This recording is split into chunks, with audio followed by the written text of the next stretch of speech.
과일이나 각종 채소들을 넣어 만든 해독 주스가 독소를 빼준다고 해서 여전히 인기가 많습니다. 디톡스 다이어트라는 것이 흥행하며 인기를 모았던 해독 주스는 아직도 많은 분들이 다이어트 효과를 위해 아침 대용으로 만들어 먹곤 하는데요. 일부 여성 연예인들이 건강 비결로 해독 주스를 꼽기도 했습니다.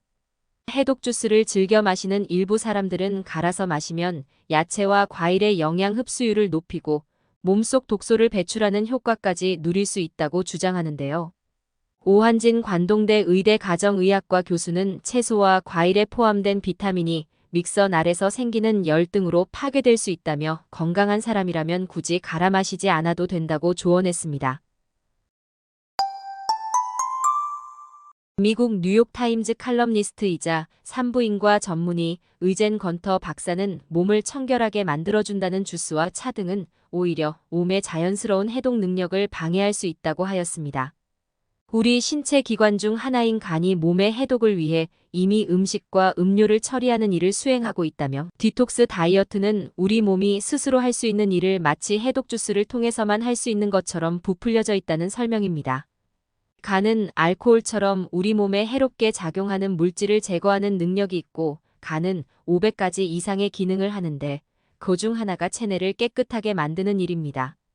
또한 간은 체내에 들어온 음식물이 무엇인지 분석하고 걸러낸 뒤 원치 않는 물질을 신장과 장으로 보내며 그리고 소변과 대변을 통해 독소를 배출하는데요.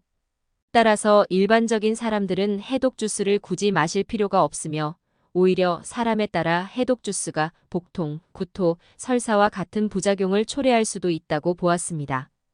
그리고 해독 주스는 본인의 체질을 고려하지 않고 마시면 약이 아닌 독이 될 수 있는데요. 해독 주스를 마신다는 것 자체가 다양한 영양분을 섭취한다고 생각하게 만들 수 있습니다. 하지만 전문가의 의견에 따르면 과일이나 채소를 음료 형태로 갈아 마시면 생각 대비 건강상의 이점이 많지 않다고 합니다. 실제로는 해당 주스로 인해 당뇨 위험을 높인다는 연구 결과도 있습니다. 영국의 유명 국제학술지에 발표된 자료에 따르면 7일 동안 과일을 3개씩 섭취할 때마다 당뇨 발병 위험률은 약 2%씩 낮아졌습니다. 반면 같은 일수의 과일을 주스의 형태로 3컵가량 마셨을 때에는 당뇨 발병 위험률이 약 8%가량 늘었다고 합니다. 해당 연구팀은 이 결과에 과일로 만든 주스가 인슐린의 저항성을 유발하여 당뇨를 잘 유발할 수 있다라고 분석했습니다. 채소나 과일 등이 잘게 분해되어 있는 음료의 형태는 일반 과육 대비 흡수나 소화가 빠릅니다. 이런 음료를 마시면 일시적으로 혈당이 큰 폭으로 증가하는데 인슐린이 분비되면 다시 낮아집니다.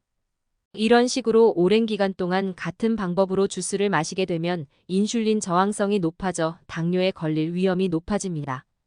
혈당 조절이 필요한 분은 갈아 마시는 것보단 천천히 씹어 먹는 것을 전문가들은 권장하고 있습니다. 그리고 신장, 즉 콩팥이 약한 분들도 주의해야 하는데요. 대부분의 해독 주스에는 칼륨이 풍부합니다. 이로 인해 혈청 내 칼륨 농도가 비정상적으로 높아지면 생명까지 위험해질 수 있다고 합니다. 어떤 사람은 레몬으로 해독 주스를 만들어 마시기도 하는데요. 레몬으로 만든 해독 주스는 치아 건강에까지 악영향을 초래할 수 있습니다. 레몬의 풍부한 비타민을 보충함과 동시에 면역력을 높이기 위한 것이나 하지만 레몬으로 만든 주스를 많이 마신다면 치아 부식의 위험성도 초래할 수 있습니다.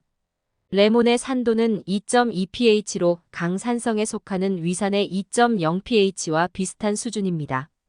강산성은 치아의 가장 바깥쪽에 위치한 치아를 보호하기 위해 있는 범랑질을 약화하여 치아를 부식시킬 수 있습니다.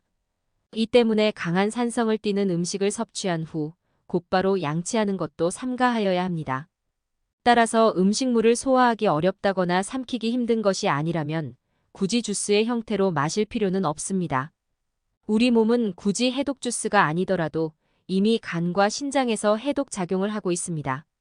간의 경우에는 알코올 등 몸속에 들어온 나쁜 물질을 해독하는 능력이 있습니다. 그리고 그것을 신장과 장으로 보내게 됩니다. 그 두 기관에서는 각각 소변과 대변을 통해 독소를 우리 몸 밖으로 배출합니다.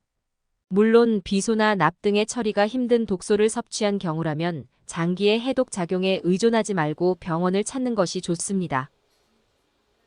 지금까지 생생정보통이었습니다. 정보가 도움이 되셨다면 구독과 좋아요 부탁드립니다. 다음에도 유익한 정보로 찾아뵙겠습니다. 시청해주셔서 감사합니다.